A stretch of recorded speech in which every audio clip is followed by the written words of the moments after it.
Hi, everybody. Welcome to another episode of After 30 with Eriguel. I hope you're all safe and well and having a great day so far. I am so excited to have another exciting conversation with you guys today. We have a very special guest, but before we get to that, let's talk about psychological projection. We hear this term thrown around a lot. Even I am guilty of saying that.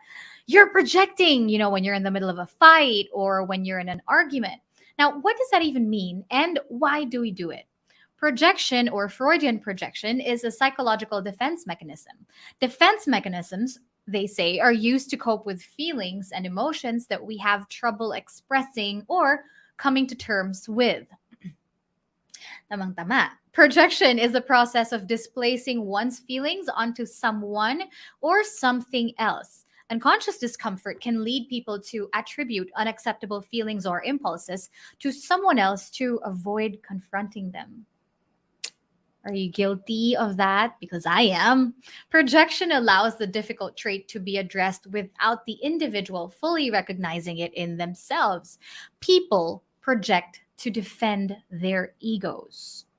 So, is psychological projection bad, or can it actually be an opportunity to identify difficult emotions so that you can acknowledge and process them? Let's dive deeper into this with our guest for this episode, a life designer and well-being coach, founder of the Third Eye Wellness, an alternative and holistic health service.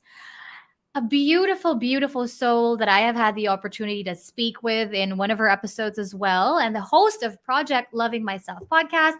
Everybody, please welcome here in After 30, Sanaiyah Gurnamal. Hi, Sanaiyah. Hi, Kara. Thank you so much for having me on your show. When I got the invitation, I was like, absolutely, yes. I am not going to pass up a chance to speak to the Kara Eriguel on this podcast because I know, I've had that episode with you before and I've loved everything you've said. So I know that coming on today is going to result in an absolutely amazing conversation. Thank you so much for that. You're too kind. Thank you. Can I just say first, you are so gorgeous. I said that's the first thing I said to you a while ago, but I'm going to say it again. Do you wake up like this? You wish. are so gorgeous. Me too. I wish. But thank you so much for saying that. I really appreciate it. Yay. But again, thank you so much for making time. And I really appreciate you being here. I know you're busy. I know, oh my goodness, you have, your family and everything and a baby. I am so excited to have you here and so honored to have your time. So I won't extend it. Okay, so I'm going to start off with my first question. Why is my camera doing that? What is your latest experience of a situation where you projected your feelings onto someone else or someone projected onto you? How did that situation turn out? It is such an appropriate question that you ask me. Because this happens to me quite a bit as a healer, as a therapist. I do get clients who end up projecting their stuff onto me. Okay. As an instructor, I get students projecting their stuff onto me. And of course, in my own marriage, sometimes my husband projects stuff onto me. Sometimes I do it to him. My kids, this is kind of happening all the time, all around us. And I think that it is a great topic to bring to light because number one, we should be aware when we are projecting stuff onto other people, but also be aware when other people are projecting onto us, and we have the power to decide how we're going to react to that. So I want to share with you what happened to me today. I had some sessions scheduled this afternoon, and one of my clients messaged me saying, oh, she has a meeting that's in conflict with our appointment time, and could I move up or move down? Basically, change around my schedule a little bit to accommodate her. And she's, someone I work with quite a bit. So of course, I'm happy to kind of, accommodate. So immediately I canceled the appointment, or I moved the appointment before her. I gave her slot to somebody else. I basically maneuvered my day to make it work so that I would be able to accommodate her at her different time. Now, this kind of all happened over 30 minutes. And then 30 minutes later, she messaged me and she's like, oh, guess what? I just canceled my meeting with my boss instead so that I could make it for our session time. And I'm ready to go ahead. And I'm like, oh, wait, I just kind of moved around my entire day. And I took the opportunity to go pick up my son from school, which is something I don't get to do all the time. And, I've already kind of put someone else in her slot. So I couldn't really accommodate her. And of course, she got really upset. And she's like, this is so unfair. I booked the slot. I've been waiting 3 weeks for you. And how could you do this to me? And you owe me. And anyway, she just kind of really got upset. Unloaded on me, right? And of course, the human in me was like, wait, she's the one who asked me to move, and I was already doing all of this to accommodate her. And so the human part of me was just like, I'm going to get defensive, or I'm going to be like, wait, this is not fair to kind of put it on me. And I would have, if I didn't catch myself, I would have felt attacked and then reacted accordingly. But of course, the part of me that is aware of that was just like, okay, well, let's not worry about what happened or how it happened. Let's focus on how do we make this work for today? How do we, find a common time? So I'm solution oriented. I'm looking at what do we do next? But she kept going back to, but that's not fair. That was my slot, blah, blah, blah. And she was like kind of going in circles on that part. And finally, I had to tell her, I was like, you know what? Let's do this. Take a breather. Take a break. Let's talk a little later. And then we'll come up with a good time. Anyway, I was back to back for the rest of the afternoon. There was nothing I could do. So I said, breathe, and we will make this work somehow. Okay. And she continued to drop a couple more messages, but I was like, okay, I know this is her stuff coming up, and we will just kind of take a little bit of break and come back to it. And so interestingly enough, my afternoon client didn't show up for her time. So suddenly I had this extra hour. And so this is what I always believe in. Like, even when things kind of don't work out or there's some kind of a misunderstanding, just hold on, take a breath. It's going to work out. Just trust. And sure enough, suddenly I had an opening for her. And I kind of wanted to explain to her, look, don't worry about it. If something doesn't happen, if something turns out a certain way, there's going to be a solution. It's going to work itself out. Anyways, so I met up with her and we started to kind of talk about everything. And what I helped her to see is she's always creating this whole victim mode. She's the victim of an unfair situation. And we were working through an issue in her life, which was causing her a relationship problem because she was constantly feeling like the victim in her relationship. And I said, look, the same thing happened with me. There was a slight misunderstanding. It was nobody's fault. It was, I thought you were canceling. You maybe thought, we weren't canceling. Misunderstanding. Things happen. Life happens. But you ended up feeling like, oh, it's unfair. You're doing this to me. It's, you got to give me back the slot. So you went on to play the victim. And all you did was project that into your relationship with me. And we've never had that. Me and her have never had that situation happen. But that's what was happening in her relationship. It was happening in her workplace. It was happening with her parents. It was happening since her childhood. So it was like what she was doing is taking that issue that she keeps creating, the pattern in her life, and putting it on other people. And she just kept trading people to take the blame. Because at the end of the day, she didn't want to take the responsibility. She didn't want to maybe trust that things happen for a reason.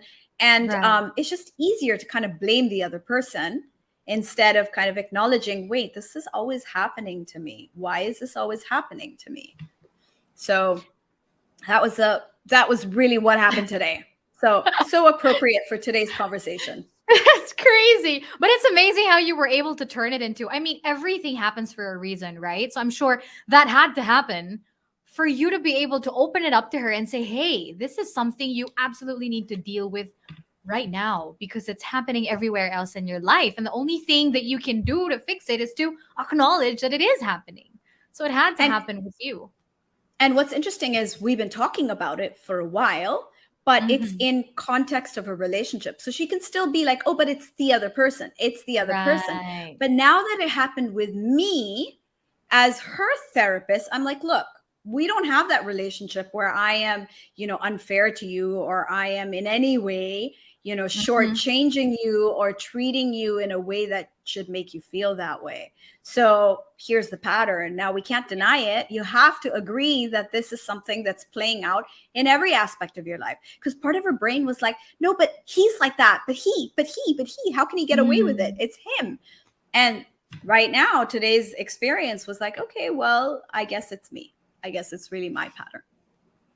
That's great. I'm so happy you were able to get to that with her as well. Can I get you as my therapist? I'm gonna message you after this. But okay, no, but this statement that I'm about to say is so true because after you having said that, they say that when your fears or insecurities are provoked, it's natural to occasionally begin projecting. I myself am very guilty of that when I'm in an argument with my husband. Just very recently, and I'm so embarrassed to even say this out loud, but so I'm here with him now, and we're working with a bunch of people, and there's this one pretty girl in the office who's much younger, and because I've been cheated on before, she comes in the room and I see the way she looks at my husband, and in my head it's just 1 + 1. Oh, something's happening, or she must be flirting with my husband. So I get home and I get mad at him, and I'm like, what is there something going on? Because I see this and this happened to me before, and I'm just be honest with me. All these issues just coming up. And, it took a week for me to actually eventually realize that I was projecting my insecurities into him because I am not always physically here. And I'm afraid that this girl is always here and there might be something happening, all these things. And because my insecurities were provoked by that little situation, I threw my anger at him. Why is it easier for most of us to throw the blame at someone else? And how do we even fix this? Well, because it's really hard, Kara, I'm sure you agree, to kind of deal with or confront your own insecurities, your own fears. And I totally relate because I remember many years ago, like kind of in the first couple of years of my own marriage, I had gained some weight. Okay. And I remember not feeling good about myself. And then I went to this wedding, and this girl who my husband had kind of had a thing with was there. And I thought she looked really good, and I wasn't feeling good about myself. So I had kind of in my head concocted this whole situation that, maybe he was looking at her or maybe she was looking at him. And then I kind of stopped myself and I said, wait a minute, what is going on here? I'm not even a jealous person. I'm actually not a jealous person. So, and I totally believe that if you aren't jealous, you're not going to attract the situation. But if you are jealous, then you're going to keep attracting sort of the situations that trigger you on that, right? So I kind of recognized that, and I said, okay, this is not me. Why am I behaving this way? And then I kind of looked inward and I said, what is going on that I don't feel good to the degree that I'm creating this whole situation in my life? And I had to acknowledge that I was not happy with my weight gain, and it was all about me. So it's kind of normal, and it is going to happen no matter how great we are in every other aspect of our life, how great a head we have on our shoulders, how much work we've done on ourselves. There are going to be moments in our life where we just don't feel so confident, or we don't feel so good about yourself, or like you don't feel so attractive. Like maybe you're pregnant and suddenly you don't feel so great about your body. There are going to be situations in our life that are going to be out of our control. And we are going to end up projecting our fears and insecurities, usually on the people we love. And it's mainly because we aren't happy with whatever's going on in our own space. So a word of sort of, or a suggestion on how to deal with that is just always kind of take it back to yourself. And why am I feeling this way? Why am I creating this? And that's kind of like my mantra. Like before I let my thoughts run away from me, it's like, okay, well, why am I feeling this way? Why am I creating this? What is it within me that I'm afraid to see? And so you're right. It's all about kind of that not wanting to confront what's going on in ourselves that's creating this projection onto others. It's very hard to acknowledge that because you had the power, you had the ability to step away from it a little bit and, acknowledge that it was your issues and that you had to deal with it. But not a lot of people are aware of, and not even a lot of people are aware of the word or the term psychological projection, right? Because it's easier to play the victim. It's easier to blame everybody else, the weather, everything else but yourself and what you're actually feeling. So how, for example, for someone who's not familiar with this term or has not been able to acknowledge that it is what they are doing, what is the first step to even acknowledging that? That is such a brilliant question, because I would say the number one hurdle for anybody I work with that they have to go through, the first hurdle they have to overcome, is taking responsibility. That's the most difficult thing, is to shift from looking at everything going wrong in your life as outside of you to kind of turning it inward and saying, this is my creation. This is my responsibility. I am accountable for every single thing that's happening in my life. And so I've kind of created a mantra that I teach the students who take classes with me, or I work with my clients, and I say, it's always you. When in doubt, okay, you want to blame this person, that person, you want to put it to the weather, you want to put it to the circumstance, you want to put it to the pandemic, whatever is the reason, okay, it's always you.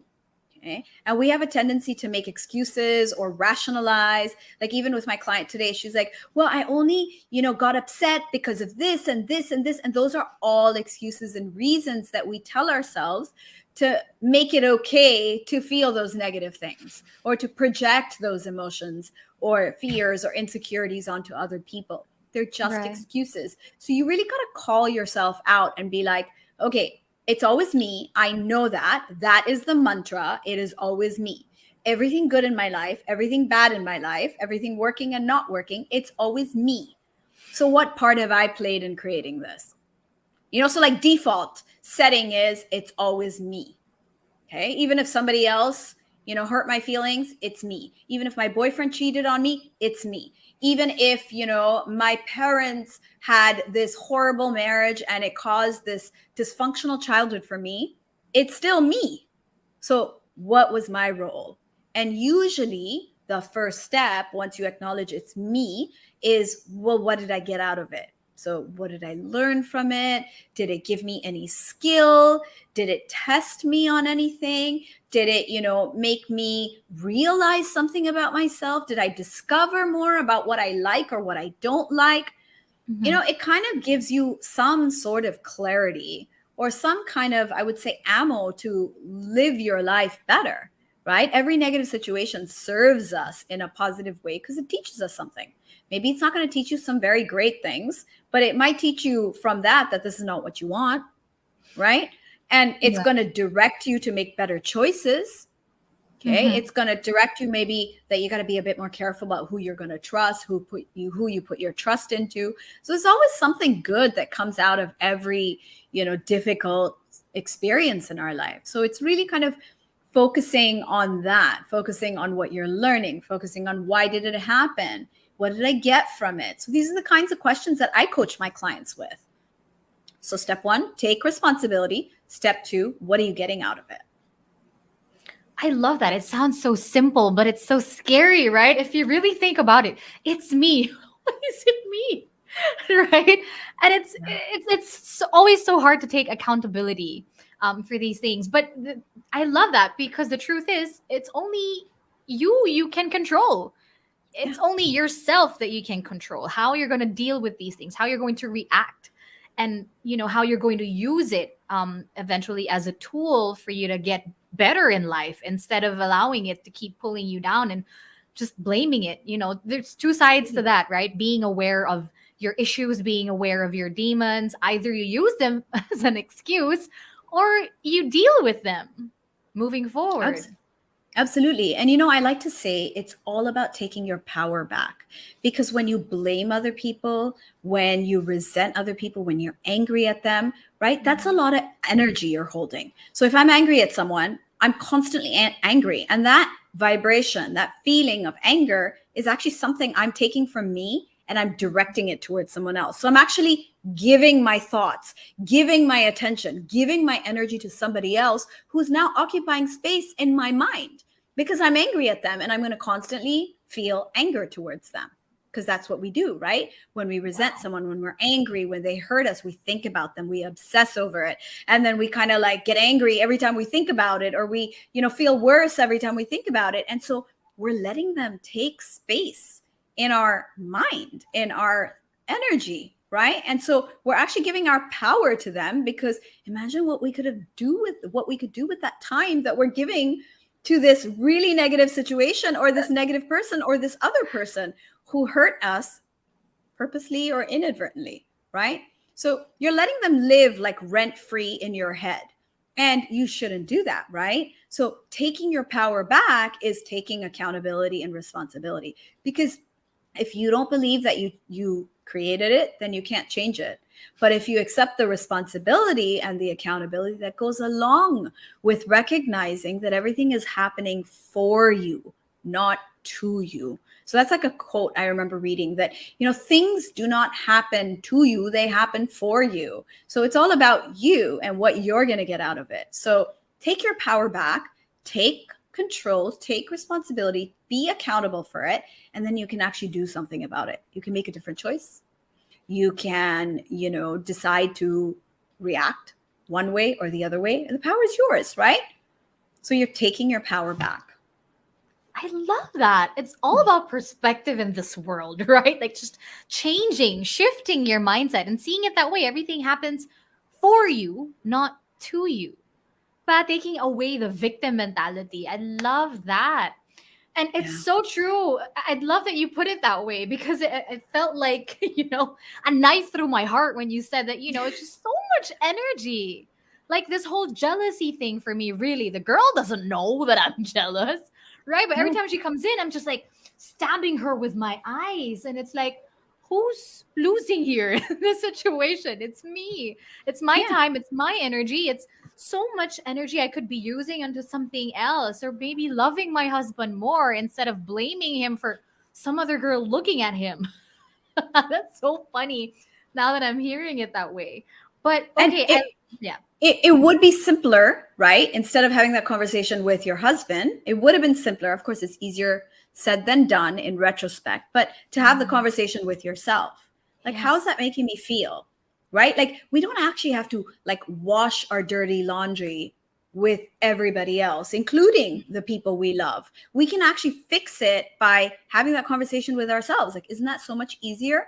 Right? You can sort it out. You can kind of deal with your emotions. Okay, I'm feeling jealous. Why am I feeling jealous? Okay, because my ex cheated on me or whatever it is. And because of that, it's difficult for me to trust. And so I'm quick to assume that it's going to happen to me again. But well, what would happen if I did trust my partner a little bit more? What if I could do that? Okay. And what if I could feel safe to trust him? And maybe I should just share my fears with him and my trust issues, rather than like project by accusing him of doing exactly what I'm fearing, right? So we can take projection and make it more about sharing your vulnerability with the people who you love. Because when you approach it that way, they care for you, they love you, they're probably going to help you work through it, as long as they're not the target, right, of the conversation, right? They're kind of in it with you. And I also wanted to address another point that you said. You said it's about like not being the victim, right? And that's a really interesting point that you brought up as well, because we tend to be the victim when we give our power to other people, right? So we're the victim, and every victim needs a perpetrator. You can't have a victim without a perpetrator, because then you can't be a victim, right? So if you are in victim mode and you tend to fall into victim mode, you're constantly going to find someone to play the perpetrator in your life. And so there's always going to be the villain. There's always going to be that person to blame, which means you're going to program the people in your life who you probably love, who you probably, who probably care about you too a lot and would not want to hurt you, but you're going to turn them into the perpetrator, because you need a perpetrator. How are you going to play a victim without the perpetrator? Right? So you're creating these experiences for yourself when you polarize into the victim mode. But if you turn to the other direction and decide to be the strong one, you take responsibility, you take ownership, you take accountability, right? Then you are powerful. You're the strong one. Now the ball's in your court, right? It's your choice how you're going to approach the matter, right? So in that case, you don't need to create a perpetrator. In fact, you're going to create a whole support system. You're going to create like the universe to support you. You're going to create situations that are going to reinforce all these positive feelings you're getting from feeling in control of things, or feeling like that life is not happening to you, it's happening for you. So you're going to get like that support. You're going to attract the positive in that situation. That's so true. I love that. And in the same way that you attract like, again, I'm going back to that situation, right? Because I had that one instance and I opened it up to my husband. Every other thing after that seemed to me like a bad thing that was being done to me, right? Because I created this story in my head and I kept attracting that energy. And when I opened it up to my husband, he was like, keep pushing and it's going to happen, you know? I mean, it wasn't the right thing to say in the moment, but like, he's like, but he's like, nothing is happening. It's all in your head. And he actually taught me a mantra. I was crying. I ended up being completely vulnerable to him and opening up to him and apologizing to him for doing that. And then he told me, okay, every time you feel that the thing in your heart, when you feel jealous or when you feel like something's happening, just always say these 4 things to yourself. My husband will never cheat on me. We have a good life. We have so much in store for us, and the past is in the past. And I really appreciate my husband for, those are simple things that has, I guess, worked for me. You please feel free to tweak it a little bit, but it has worked for me because it came from him. First of all, they're very empowering statements, right? But life happens, right, Kara? There are going to be times where we can't control other people's behavior, right? So, for example, the statement, my husband will never cheat on me. Mm-hmm. I mean, it might happen to any one of us. Circumstances could be created. So if I'm going to put all my trust into something that's out of my control, how another person feels and behaves is out of my control. Right? Then we're kind of, again, giving our power away to somebody else to make us feel secure. Right? So I like some of those statements, but maybe I would change it so that it's about you, like something about you. Like, I can handle whatever comes my way and everything happens for a reason. For me, that kind of works a little bit better. Okay. I like that. And right. And then I go in with, I am loved, right? I am loved because, the creator, God loves me. I love myself. So I'm safe. I'm secure. So those are the kinds of affirmations making me like. tear up, Sanaiyah. What are you doing?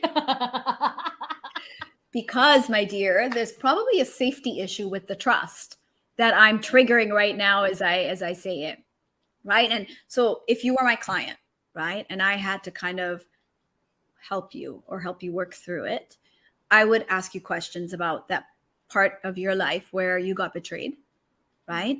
So somebody betrayed you, obviously, right? So it's hard for you to trust even someone you love as dearly as your husband, right? So my question to you would be, what did you learn from that experience? From that being betrayed, what did you learn from that? So what is it? What did you learn? I'm coaching you right now. I'm like counseling you right now. I'm getting free coaching. What did I learn from that experience? 2 things that I can, top of mind, I can never really force anyone to love me. I can't change myself just so someone will love me, and how another person treats me is out of my control. Right. So first of all, I would tell you that an affirmation like I am enough would really work for you based on what you told me. And if you say to yourself as a mantra that I am enough, that would really help you. Okay. Second thing is you learned that you can't really make people love you. So you have no control over the other person, right? You learned that. So what you can bring to a relationship is just yourself, your best self, right? And not to worry about the other person. Now you are in a relationship now, you have your husband, right? Again, you can't control how he's going to feel about you. But what you can control is what you bring to the relationship. Okay? And that's kind of like your learning. So instead of obsessing over him and somebody else, right? You are enough. So I would kind of work with your mindset to teach your brain that you are enough. Okay? And when you're enough, then you're enough as you are in a relationship with your husband. Okay? You are enough that he would not need to go anywhere else to get what he's already getting from you in this relationship. So that's kind of how I would approach it. And then I would start with kind of bringing your attention, like I'm doing now, to what was maybe missing in your perspective. Okay? And you have to, and also to help you see that, if it weren't for that betrayal, perhaps that's a lesson you wouldn't have learned. And I'm sure that lesson has kind of served you pretty well so far. Okay. That you probably after that never tried to change yourself for someone else. And you probably went into your relationship with your husband being like, this is me. You either love it or, but I'm not going to change for you. I'm sure that's how you went into this relationship. And A that's why little you too married much. him, right? Yeah. And his way of proving how much he loves you was to accept you for all that you are. And that was why you said yes to him, because you could see he took you exactly the way you are. And you probably make it a little difficult for him. You probably kind of push his buttons a little bit just to prove in your relationship that he accepts you for who you are. Okay. So I'm sure you push that a little bit because you're constantly trying to prove that he's going to love you for who you are and you're not going to change. So maybe you're a little bit inflexible, then a little bit more inflexible than you need to be because you don't want to change, right? Because you learned that lesson the hard way. So you're kind of attached to that lesson, right? Yeah. So, and this is what would happen from the experience you've been through. But it's nice for you to recognize that there are times you put your foot down and you're not flexible or you don't want to accommodate something else. It's really because you're coming from that. Mhm. And now that you recognize that, maybe you'll be a little bit more flexible or maybe you'll be a little bit more accommodating because you recognize he's not trying to change you. Okay. But maybe you can have a little bit more of that cooperation in the relationship. It might make it a little easier. Yeah, I can see your smile and I can see your eyes. So I know this is all making sense to you. know. So even if What our are you doing listeners in my don't head, understand, Sanaiyah? I am so yeah, so- booking you. Are you free tomorrow? No, that's so funny because that's literally where these insecurities from the jealousy is coming from, is me feeling like I am not enough because I have not decided to move here yet with him. And that is the part where I feel like, oh, I don't need to change this. Oh, I want to pursue my career first and whatnot. But those are the things that I feel like I am not able to adjust for him or for our marriage. And that's the reason why I have these fears, because, oh my goodness. Okay. That's a conversation for another time, but okay.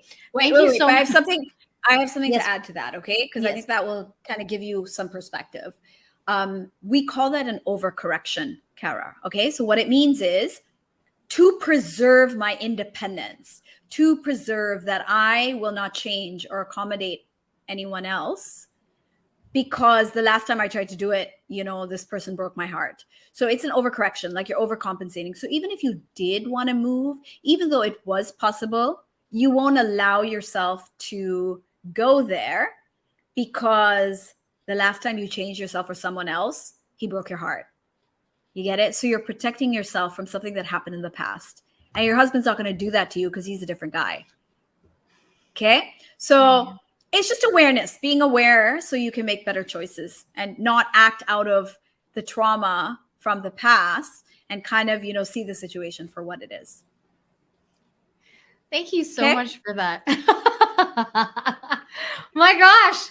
Oh, my heart. Why did it suddenly turn into a coaching session? Okay, let me move back to let's use that. Let's use this whole conversation to kind of discuss my next question, which is, I have been doing that. I have been projecting because I'm protecting my ego, because my ego was horribly bruised by the situation that I was in, those heartbreaks that I experienced in the past. But what is more important? You've been speaking about peace and how you preserve your energy. Protecting our peace, is it more important to protect our peace than our ego? And why? And what is the difference? Well, the ego is the part of you that is your identity. It's who you are, right? But when the ego is out of balance, it becomes egotism. So they're two different things. The ego is something we want to preserve. It's who we are. But when that ego kind of starts reacting or acting out of these negative feelings and emotions and traumas, then it's kind of like the egotism taking over, right? And when that happens, there'll never be any peace. Okay. So the ego itself can be balanced with you. And then there's peace, like you know who you are. And that's also the ego. That's who I am. Right. But when I start acting out and I'm off balance because I'm thrown off by these other things, then now I'm in a place where keeping the peace is not possible because my entire mind is kind of like from the perspective of the bruised ego. So that's when like the egotism comes in. It's like the self-defense mechanism. So for me, keeping the peace is recognizing when it's my ego versus when my ego is like acting out, when it's egotism. So whenever you blame somebody else, whenever you point a finger, right, that's the egotism happening. It's like it's judgment, right? Egotism is anytime we are judging someone else for their behavior, for what they've done to us, for what they've said to us. So being aware when you're making a judgment on someone else, right, is catching the ego and not letting it kind of take over. Okay. So how do you keep the peace? Is be very aware of what's going on. What are the thoughts in your head? What are you saying to somebody else? What's the role you're playing in this conversation with someone else? So in your case with your husband, when you started asking him, I think you said you were asking him, is something going on? What are you doing? So that focus on him, right? You, that's when we know our ego's out of balance. But when we say things like, this is how I was feeling. It's about me, not about you. This is how I was feeling. I saw this pretty girl and I saw that she was looking at you and it kind of made me feel insecure and jealous. Now it's about me. It's not about what you did, right? So it's about me. And, my history is this happened. So I'm super sensitive to this. So can you just kind of help me feel better? Or can you just remind me again of how much you love me? So we go at it with like a very different perspective. We go in with peace, right? Because now it's all only about me. And I'm approaching it from a place of peace rather than, oh my God, what's happening, and kind of feeling all it, like when we get caught up, right, in the moment or in our feelings, like we're not at peace. We're already kind of like all jittery and we're just like, uncomfortable, and we just want to get those words out and we want to blame somebody else and we want to put it on them. And that's the point at which you no longer have control. You're not at peace. And the ego, the negative ego, so egotism, we call that the negative ego, is at play. Okay, got it. Thank you very much for clearing that up. I am now choosing peace and not the negative ego. Right. Okay, now that you said that, now that we've talked about it and clarified, keeping the peace and how it's all about being aware and putting your feelings out there and being able to deal with them, and not being the victim, but being able to just voice them out and then deal with them. How does one even start identifying their inner demons so that they can deal with them kindly, slowly, and surely? Because not everybody has the ability to do that, because it is scary. Yeah. Let's be real. People who have been through therapy are probably more aware, right? But people who maybe haven't, or just haven't spoken to anybody about this yet, don't know how to identify their demons. So how do they even start dealing with themselves kindly?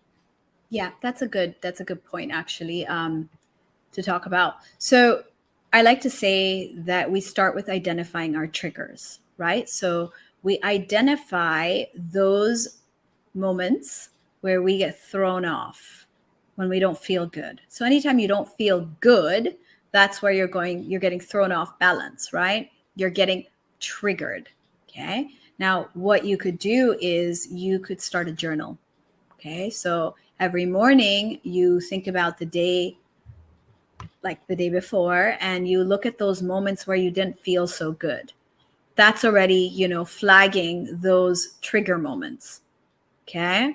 And every time you feel angry, every time you feel sad, those are all your triggers, right? Anytime you are in anything but in a state of joy and happiness, or neutrality as well, that's a trigger point, right? And then sort of writing those down in a journal the next morning or even at the end of the day would be a good start to have better control over your emotions and sort of identifying those points, and then taking those situations where you get triggered and asking yourself, well, why did I feel that way? Okay. What started it? Sort of just bringing awareness to these situations can really help you to kind of understand and process your feelings. So you don't even have to kind of list down every single trigger point, because when you start, you'll start to recognize that wow, there's so many, I can fill an entire page. But even if you take one, yesterday my husband said this, and then I got annoyed and I kind of said something really rude back. Well, why did I say that? What was it about what he said or did that made me want to retort back in such a negative way? Oh, I was feeling kind of attacked. Why was I feeling attacked? Because maybe, he's always criticizing me. Okay, well, who else in my life used to criticize me? Oh, my dad used to criticize me. So usually, whatever's happening in your life right now always goes back to someone in the past who did that to you. There's always like one, starting point to that trigger continuing on in your life. So, okay, my dad used to criticize me, and as a child, I never felt like I was good enough. So now you can start to kind of walk through and understand yourself better. And sometimes just recognizing where these feelings are coming from is enough to deal with it. Okay. And it has a lot to do with what we allow ourselves to feel and what we don't allow ourselves to feel. So our society is such that we love to enjoy the good moments. We like to, if we're happy, we're joyful, we're something worth celebrating, we completely experience it to the to the maximum, right? We enjoy these feelings, we have a great time, and then once we enjoy them, we move on, right? That's it. We're over it. We move on to the next thing. But when it comes to like negative emotions, right, we don't want to deal with it. We are actually trained or taught that it's not appropriate to show anger. It's not appropriate to, express our feelings to someone else because you might hurt their feelings. So you're taught at a very young age that negative feelings aren't meant to be displayed. They're Or to not cry meant to be. even. I remember Yeah. being told not to cry. Right.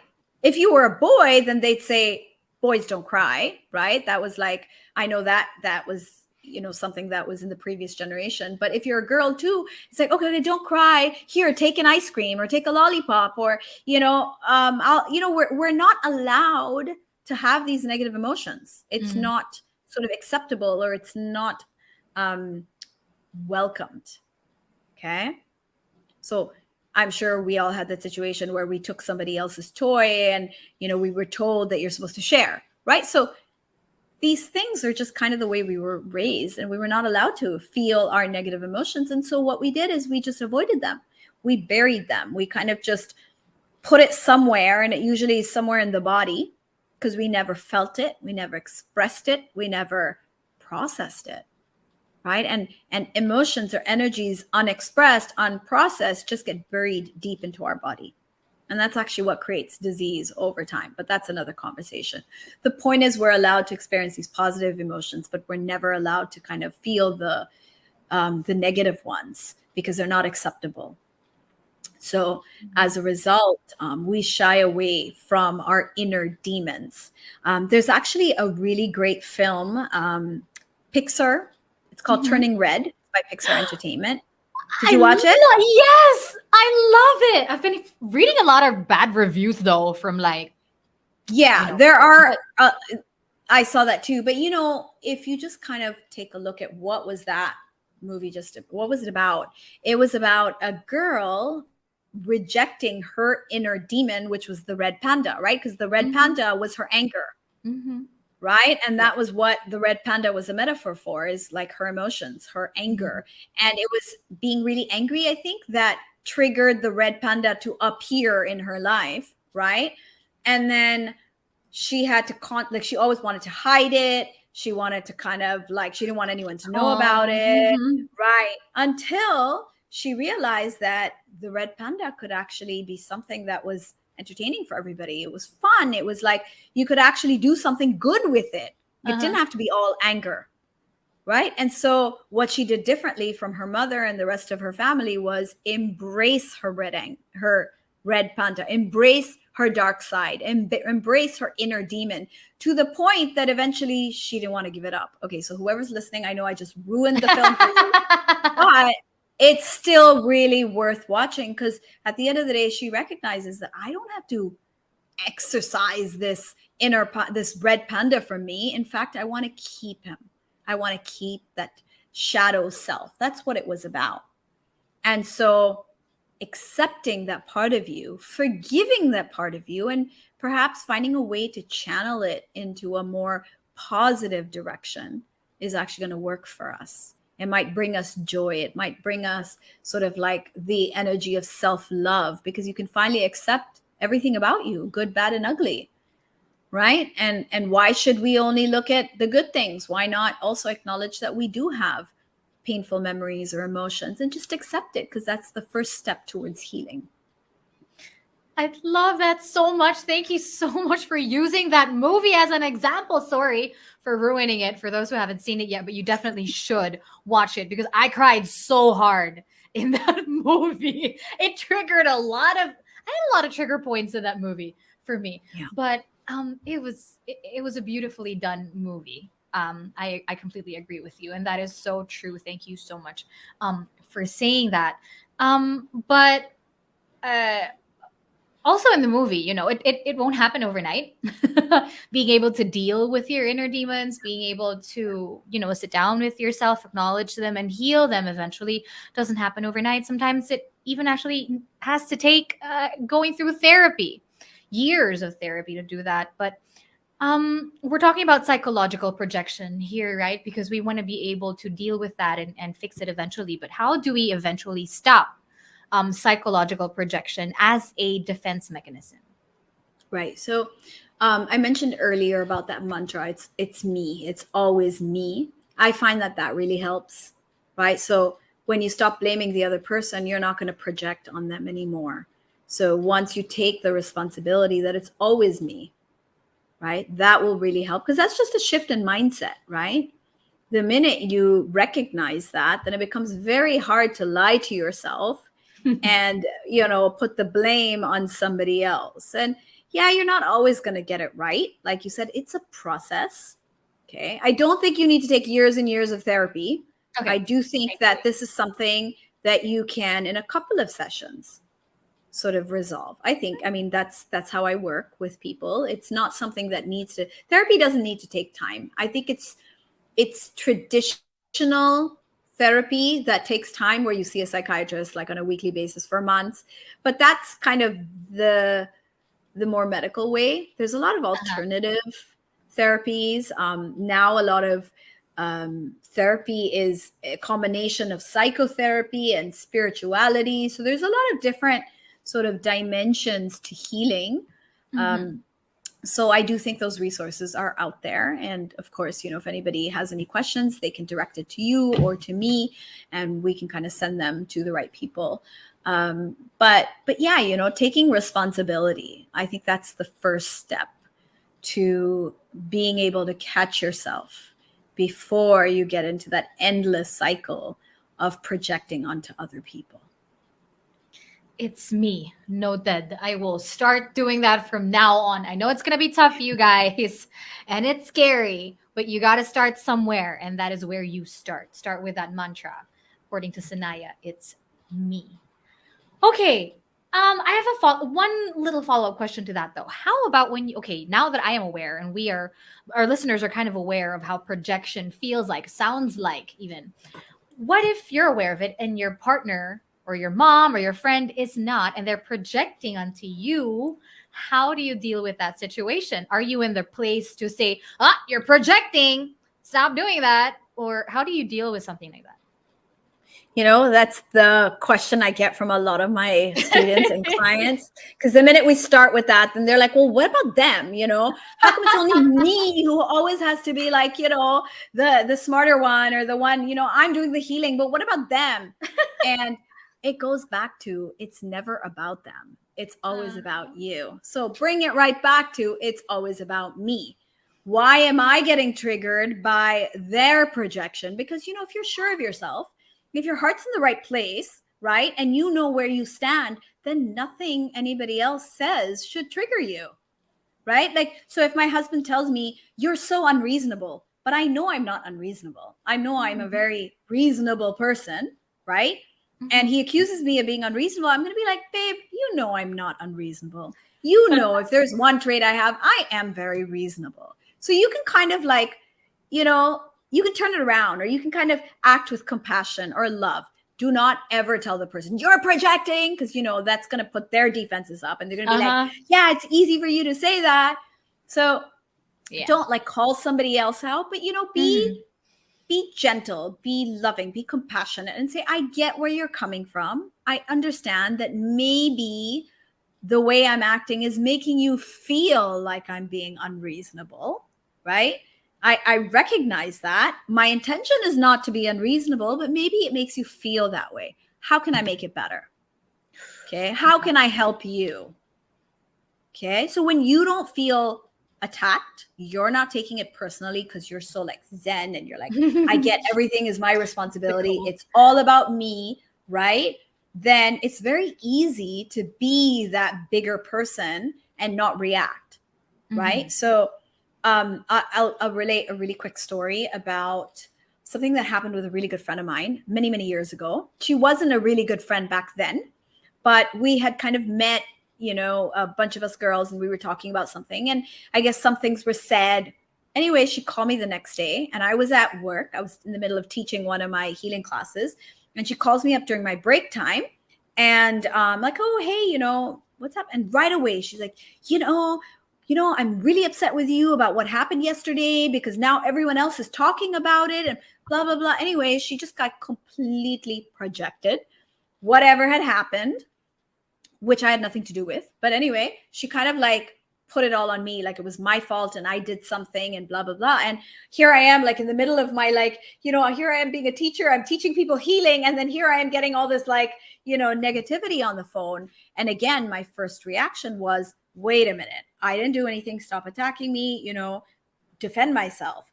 But then, my wiser self kind of kicked in and was like, okay, what is she feeling? And I recognized she felt like the people who she called her friends didn't have her back. Like they were in some way betraying her. Like we didn't have her back. That's what she was feeling. I recognized it right away by kind of the words she was saying to me. And I said to her, I was like, I just kind of took a pause and I said, you know what? I really love you. Like as a friend, I think you are an amazing person. Me and my husband, we love you guys, like her and her husband, like as a couple, like we're a couple friends. And I'm like, we really love you. We are there for you. I would never talk behind your back. That's just not my character, number one. And number two, I would never do that to you because I really like you. I really care about you. Like, I love you. That's exactly kind of what I was saying to her. And she was just so kind of like taken aback because she didn't expect that, that she kept quiet, and she was just like, whew. It's like the energy in the conversation just kind of like relaxed. And then she was she started explaining herself. Oh, this person said that I might have said this and blah, blah, blah. And I said, you know me, I'm not the type of person to talk behind your back and I will never do that to you. If I have something to say to you, I will say it to you directly. So you should know that for the rest of our friendship, you will never have me talking behind your back. And I'm confident because I'm not that type of person. So I didn't get riled up by what she was accusing me of because I'm not that person. I wouldn't do that to you. So if you stand your ground and you know you did nothing wrong, you have nothing to feel guilty about, then you can actually be the person with the compassion and recognize what the other person needs. And I think what she needed to know was she could count on me. She could trust me. I would always have her back. And we went on to be the closest of friends until today. I So, love that. yeah. So, like as long as you detach yourself from the other person's drama, you can be the better person and you can kind of give them the support that they need in that moment. I like that example that you gave, and what was it that you said? You said, okay, when you're in that situation, you take a step back and you acknowledge how the other person is feeling. Okay, I hear you. I maybe I don't understand you, because you won't always understand how the other person is feeling, but I hear you. I feel for you. How can I make it better? Yeah.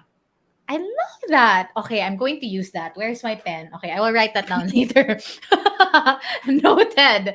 Sometimes it can be a little bit hard, of course, when you're also riled up and when your ego is also bruised in that moment. But if you can kind of take a step back and be the bigger person, if you're in a little bit of a better headspace in that moment, then do that, right? Yeah.